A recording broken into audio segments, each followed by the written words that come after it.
नमस्कार छात्रों। तो कक्षा 9 के लिए गणित यानी कि मैथमेटिक्स विषय का जो कोर्स है आज हम लोग शुरू करने वाले हैं। तो आज के इस वीडियो में हम लोग जो भी हमें 9वीं क्लास में गणित में पढ़ना है उसका पूरा कोर्स देखेंगे कि हमें इसमें क्या क्या चीजें पढ़नी है पूरे साल भर के अंदर और उनको किस तरीके से पढ़ना है। तो गणित जो कि काफी मुश्किल सब्जेक्ट, कठिन सब्जेक्ट माना जाता है, क्योंकि जब आप कक्षा 8वीं पास करके 9 में जाते हैं तो आपको बोला जाता है कि 9वीं क्लास में आपको सबसे अगर कठिन सब्जेक्ट कोई है तो वो गणित होता है।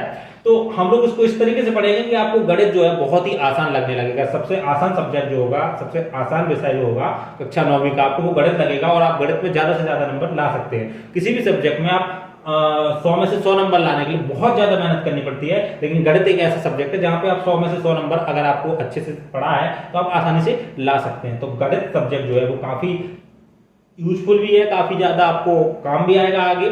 तो आपको गणित का सब्जेक्ट को हम लोग इस तरीके से पढ़ेंगे कि आपको कोई भी दिक्कत ना हो। तो सबसे पहले तो हम लोग ये देख लेते हैं कि पूरे के पूरे साल में हम लोग 9वीं क्लास में हम लोग क्या क्या पढ़ने वाले हैं। तो यहाँ पे मैंने कुछ चीजें इंग्लिश में भी लिख रखी है, क्योंकि अगर आप गणित से आगे बढ़ना चाहते हैं तो आपको थोड़ा बहुत इंग्लिश का ज्ञान होना चाहिए, क्योंकि आगे चल के अगर आप गणित से पढ़ रहे हैं तो आगे चल के आप या तो इंजीनियरिंग लाइन में जाएंगे या डॉक्टरी लाइन में जाएंगे या फिर अच्छी जगह पे जाएंगे, तो वहां पे आपको अंग्रेजी का भी थोड़ा बहुत ज्ञान होना चाहिए। तो सबसे पहले हम लोग बात करते हैं कि गणित के सब्जेक्ट में यहाँ पे 14 या 15 पार्ट है जिनको हमें कवर करना है, लेकिन बेसिकली मैंने यहाँ पे लिखा हुआ है ये 5 चीजें हमें सीखनी है। पूरी गणित में 5 चीजें सीखनी है। सबसे पहले बात करते हैं हम लोग संख्या पद्धति की, यानी कि नंबर सिस्टम। उसके बाद बीजगणित की, अलजेब्रा। फिर उसके बाद ज्योमेट्री की, यानी कि ज्योमेट्री। उसके बाद मेंसुरेशंस, इसको हिंदी और इंग्लिश में मेंसुरेशन ही बोलते हैं। और उसके बाद आता है सांख्यिकी और प्रायिकता, यानी कि स्टैटिस्टिक्स एंड प्रोबेबिलिटीज। तो बेसिकली हमें ये 5 चीजें सीखनी है। अगर आपने 8वीं, 7वीं और 6वीं की गणित अच्छे से पढ़ी होगी तो इसमें से ज्यादातर चीजें जैसे संख्या पद्धति, बीजगणित, ज्यामिति थोड़ी बहुत आपको पता होगा, सांख्यिकी और प्रायिकता भी आपको पता होगा, मेंसुरेशन थोड़ा सा नया हो सकता है, वैसे मेंसुरेशन का भी थोड़ा बहुत आपको पता होगा। तो बहुत नई चीजें नहीं है, लेकिन अगर आपने 6, 7, 8 यानी कि 7वीं, 8वीं और 6वीं में गणित अच्छे से भी नहीं पढ़ी है तब भी आपको चिंता करने की आवश्यकता नहीं है। यहाँ पे हम लोग सारी चीजें कवर अप करेंगे, सारी चीजें आपको बिल्कुल शुरू से स्टार्ट करके सब कुछ बताएंगे। तो सबसे पहले अगर हम लोग बात करें कि यहाँ पे हमारे पास 15 पार्ट होते हैं, लेकिन बेसिकली 5 पार्ट के अंदर ही सारी चीजें कवर अप हो जाती हैं। तो देखिए संख्या पद्धति में हम लोग क्या क्या पढ़ेंगे। संख्या पद्धति में हम लोग देखेंगे संख्या किस तरीके से हम लोग कितने प्रकार की संख्या होती है। जैसे परिमेय संख्या हो गई आपकी सम संख्या, विषम संख्या, आपकी जो अपरिमेय संख्या हो गई, और बहुत सारी चीजें, वास्तविक संख्या हो गई आपकी। तो संख्या के जितने प्रकार होते हैं और उन संख्याओं से क्या क्या चीजें हम लोग कर सकते हैं, तो एक कक्षा 8 में भी आपने पढ़ा होगा। तो इसको हम बिल्कुल अच्छे से समझेंगे। संख्या क्या को हम लोग किस तरीके से रिप्रेजेंट कर सकते हैं, किस तरीके से कहीं दिखा सकते हैं, संख्या क्या होती है, किस तरीके की होती है, इन सारी चीजों के बारे में हम लोग संख्या पद्धति में बात करेंगे। तो संख्या पद्धति में हम सिर्फ संख्याओं के बारे में बात करेंगे। उसके बाद आता है हमारा बहुपद। ये बीजगणित का पार्ट है। बीजगणित में 2 पार्ट हम यहाँ पे देख सकते हैं, एक तो आपका ये और दूसरा ये वाला। ये 2 पार्ट आपके बीजगणित के अंदर आते हैं। बीजगणित जहां पे आपका x, y या फिर a, b इस तरीके से बना।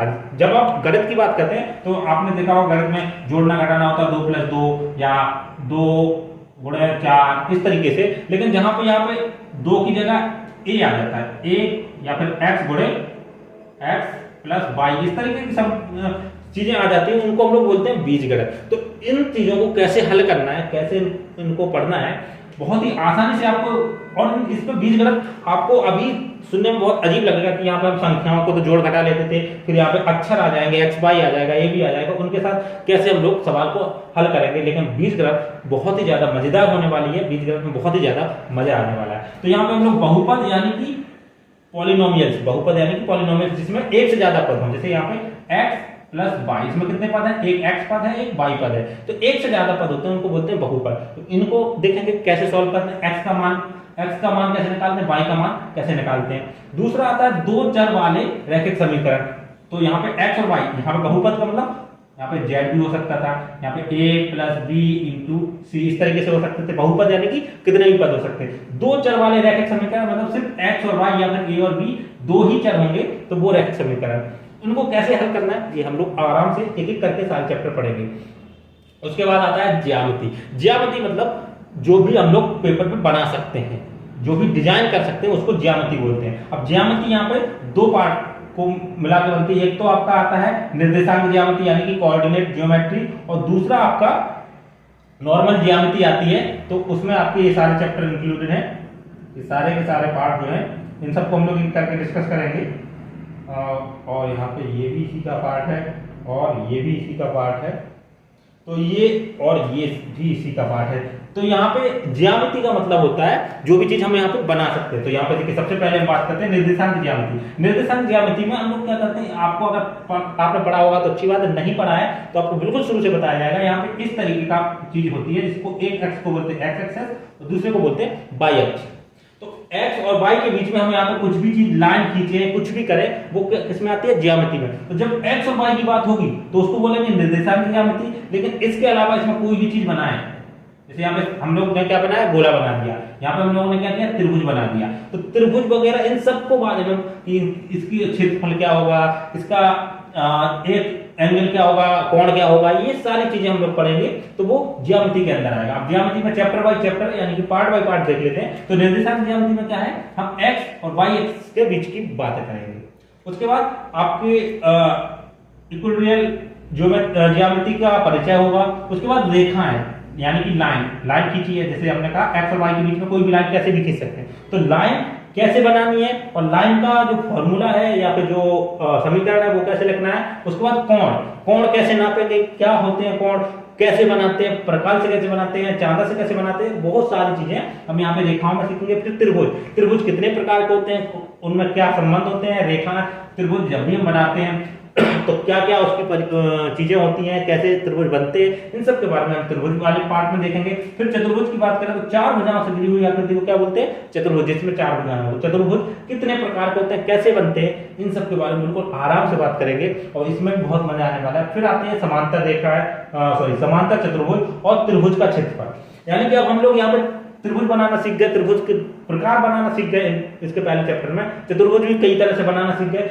अब उनका क्षेत्रफल निकालना है कि ये क्षेत्रफल, जैसे जनरली देखा होगा आपने गांव वगैरह में क्या होता है कि कहते हैं हमारे पास इतना खेत है, हमारे पास इतना खेत है। तो खेत या तो इस तरीके से होते हैं या इस तरीके से होते हैं, टेढ़े मेढ़े कैसे भी खेत होते हैं। तो वो खेत कैसे नापते हैं, या फिर आपका घर है, आपका कमरा बता दिया जाए कि कितना कमरे का क्षेत्रफल कितना है, तो वो कमरा कैसे नापते हैं वो नापना हम यहाँ पे क्षेत्रफल में सीखेंगे। कमरा नापना हो, मकान नापना हो, खेत नापना हो, तो कुछ भी नापने वाली चीजें हैं वो यहाँ पे हम लोग सीखेंगे जहाँ पे हम क्षेत्रफल नापते हैं। उसके बाद आता है व्रत यानी कि गोल, जो चूड़ी होती है जिसको हम लोग चूड़ी आपने देखा होगा, कड़ा देखा होगा, कंगन देखा होगा, ये सब क्या होते हैं, व्रत होते हैं। तो जो गोल होती है, अब यहाँ पे गोल का मतलब गेंद नहीं, गोल का मतलब जो इस तरीके से खोखले होते हैं, जैसे चूड़ी होती है, तो वो होता है व्रत। तो व्रत क्या होता है, जैसे आपने देखा होगा मैदान, दौड़ने का मैदान होता है, वो गोल गोल होता है। तो कितनी लंबाई तय की, ये सब कैसे नापते हैं, ये सारी चीजें हम व्रत में देखेंगे। फिर हम बात करेंगे रचनाएं की। रचनाओं में ये सब आ जाता है, ये सारी चीजें रचनाओं में आ जाती है, लेकिन इनकी रचना कैसे करनी है वो हम लोग वहां पे देखेंगे कि त्रिभुज बना रहे हैं तो कैसे बना रहे हैं। तो यहाँ पे एक तरीका होता है हर चीज को बनाने का, उसको हम लोग रचनाओं में पढ़ेंगे। फिर आता है अगला मेंसुरेशंस यानी कि क्षेत्रफल और आयतन। तो किसी भी चीज का, अभी हम लोगों ने क्या किया, त्रिभुज का क्षेत्रफल निकाला, खेत का निकाला, कमरे का निकाला। अब मान लो हमें किसी बॉक्स का क्षेत्रफल निकालना है या किसी बोतल का क्षेत्रफल निकालना है कि उसमें कितना पानी आएगा, या हमने गैस का सिलेंडर है हमें उसका क्षेत्रफल निकालना है। तो ऐसी चीजों को निकालने के लिए अलग से पार्ट का नाम है मेंसुरेशन, जिसमें हम लोग किसी भी चीज के अंदर क्या कितनी चीज आ सकती है या फिर उसके ऊपर बाहर कपड़ा लपेटना है। तो जैसे अगर हमारे पास एक सिलेंडर है, हमें उसका कवर बनाना है तो कितना कपड़ा चाहिए होगा। तो ऐसी चीजों को नापने के लिए हम लोग एक अलग से पार्ट पढ़ेंगे जिसका नाम है पृष्ठीय क्षेत्रफल तथा आयतन, जिसको मेंसुरेशन नाम की एक पार्ट के अंदर पढ़ा जाता है। तो यहाँ पे हमें बहुत सारी चीजें ऐसी पता चलेगी, जैसे अगर आपको अपने लिए शर्ट बनवानी है तो कितना कपड़ा चाहिए होगा, या फिर यहाँ पे कहा है कि एक आपके पास सिलेंडर है या फिर आपके पास एक थर्मस है, उसके ऊपर आपको कवर बनवाना है तो कितना कपड़ा चाहिए पड़ेगा। आपको एक टेंट बनाना है, कहीं पे आप बाहर जा रहे हैं आपको टेंट बनाना है, टेंट की लंबाई चौड़ाई आपको बता दी जाए तो बताइए कितना कपड़ा चाहिए। तो ये सारी चीजें हम लोग यहाँ पे पढ़ेंगे। उसके बाद आपका आता है सांख्यिकी। इसमें हम लोग संख्याओं को रखना सीखेंगे। जैसे आपने देखा होगा कि आपने कभी हिसाब किताब किया हो तो वहां पे कुछ इस तरीके से होता है। जैसे हमने क्या किया, मैं इसको इरेज कर देता हूँ, यहाँ पे लिख देता हूँ। हिसाब किताब करते हैं तो उसको इस तरीके से लिख देते हैं। जैसे यहाँ पे क्या हुआ, खर्च हमने इतना किया है ना, तो यहाँ पे खर्च का लिख दिया। हिसाब यहाँ पे कितना कमाया वो यहाँ पे लिख दिया। तो इस तरीके से हम लोग सारी चीजों को एक तरीके से रखते हैं ताकि हम जब भी उसको पढ़े तो आसानी रहे। तो यहाँ पे संख्याओं को कैसे मैनेज करना है, कैसे उसको रखना है, वो सारी चीजें हम सांख्यिकी नामक इस पार्ट में पढ़ेंगे। इसमें हम क्या करेंगे, संख्या, अब संख्या मैंने सिर्फ एक काम बताया आपको, इसके अलावा जैसे कंप्यूटर में बहुत सारी चीजें हम लोग रखते हैं, कंप्यूटर को समझने के लिए बहुत सारी चीजें रखते हैं। कई बार आपने देखा होगा जो आपके, मान लो आप कहीं काम करने जा रहे हैं या फिर स्कूल में आपका अटेंडेंस का एक तरीका होता है कि अटेंडेंस कैसे लगेगी, तो ये सारी चीजें कैसे रखी जाती हैं वो हम सांख्यिकी में पढ़ेंगे। तो यहाँ पे आपको बहुत सारी चीजें देखने को मिलेगी। और उसके बाद आपका आखिरी जो पार्ट आता है वो है प्रायिकता। प्रायिकता यानी कि संभावना। जैसे आपने देखा होगा तुक्का लगाना जिसको कहते हैं, तो वो यहाँ से सीखेंगे तुक्का लगाने का क्या है, तुक्का कैसे लगता है। जब हम लोग कहते हैं ना, हमने जब आपको एग्जाम देने जाते हैं, पेपर देने जाते हैं और आपके पास 4 चीजें होती हैं, उनमें से एक आपको सही ढूंढना होता है, तो आप कई बार क्या होता है, आपको पता होता है तो आप सही कर देते हैं। लेकिन जब आपको पता नहीं होता, लेकिन आपको पता होता है कि यार आंसर छोड़ के आएंगे तो हमें 0 नंबर मिलेगा, लेकिन अगर हम तुक्का लगा देते हैं और अगर सही हो जाता है तो हमें नंबर मिल जाएंगे। तो तुक्का कैसे लगते हैं, या फिर आप देखेंगे कि जुआ वगैरह लोग खेलते हैं तो उसमें लोग कैसे पैसा लगा देते हैं कि हाँ भाई ये इस चीज पे लगाओ तो ज्यादा फायदा होगा। तो ये सारी तुक्के वाली चीजें जो है, जैसे आप सिक्का उछालते हैं तो आपको टॉस जीतेंगे या नहीं जीतेंगे, तो ये सारी चीजें हम लोग इसमें प्रायिकता वाले पार्ट में पढ़ने वाले हैं। तो ये तो था पूरा का पूरा गणित का पूरा परिचय कि पूरे गणित में हम लोग पूरे साल के अंदर क्या क्या पढ़ने वाले हैं। और इसमें से बहुत ज्यादा टेंशन लेने की जरूरत नहीं है, आपको जितना मैं पढ़ा दूंगा यहाँ पे, उसके अलावा आप घर पे जाके बस उस चीज की प्रैक्टिस कर लीजिए। तो आपको कहीं भी कुछ भी पढ़ने की जरूरत नहीं है। सारा की सारी गणित आपको ऐसे लगेगी कि ये तो साल भर का पढ़ने का सब्जेक्ट है ही नहीं, 6 महीने में ही आप कंप्लीट करके घर पे बैठ जाएंगे। बस आपको क्या करना है, शांति से आपको समझना है, कोशिश करनी है कि जितने से ज्यादा आप सवाल कर पाए। तो गणित में आपको मैंने आपको कोर्स पूरा बताया, ये सभी जगह पे लगभग सेम होगा। आगे पीछे हो सकता है, आपकी बुक में हो सकता है कोई चैप्टर कोई पार्ट पहले दे दिया जाए, कोई पार्ट बाद में दे दिया जाए, लेकिन आपको सीखनी यही सारी चीजें, और यही सारी चीजें आपकी 9वीं के पेपर में आएंगी। उसके बाद जब आप सोच रहे होंगे कि यार 10वीं का पेपर ज्यादा जरूरी होता है, तो 9वीं की अगर चीजें आप छोड़ देते हैं तो 10वीं में आपको दिक्कत होगी, क्योंकि यही सारी चीजों से आगे आपको 10वीं की गणित में पढ़ना पड़ेगा। तो कोशिश करेंगे कि बिल्कुल आसानी से आपको सारी चीजें समझ में आ जाए। जब भी आपको कोई दिक्कत होती है आप बिल्कुल पूछिए।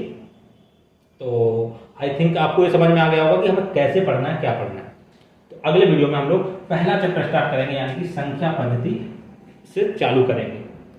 मिलते हैं नेक्स्ट वीडियो पे। Thank you for watching.